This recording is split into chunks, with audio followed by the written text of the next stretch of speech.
Christina. Not to give away or take away from the U.S. Army sites and scope, but I look at the Navy and I think about ships and aircraft and satellites, and it makes my head spin. I know there's a lot of activity going on over there, and you're right smack in the middle of perhaps connecting all this together. Give us a state of the Navy's cloud play. Man, well, you kind of hit the nail on the head. We're organized a little bit differently than the Army, and we've had some unique challenges because of that. Hmm. We have a lot of syscoms that are focused on air, ships, whatever the case may be. And so there was a lot of move to cloud in disparate silos.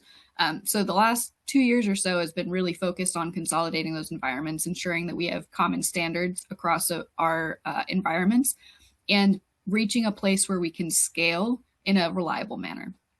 We had probably about 1,000 workloads moved to the cloud out of 10,000 systems.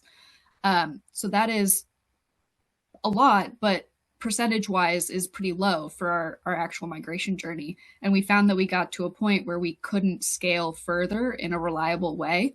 And so we really had to rethink our architecture and the way that we're doing infrastructure and secure cloud computing architectures across the Dawn. So from that perspective, now we're in a pretty good place with what our architecture wants to be. It's a matter of implementation across the different syscoms, ensuring that with the PAE transitions as directed by SecWar, that we have a good common architecture that we can push towards no matter what the changes are across program offices. So we have a great deal of consolidation that's going on currently.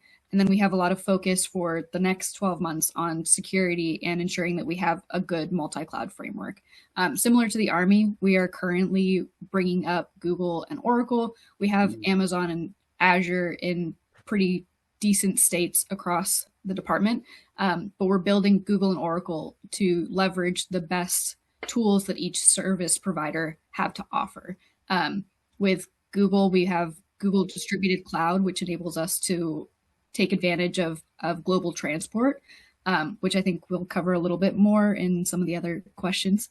But it's really a matter of making sure that we can leverage the best tools that commercial has to offer in the ways that make sense for each program and each provider while still enabling integration across them.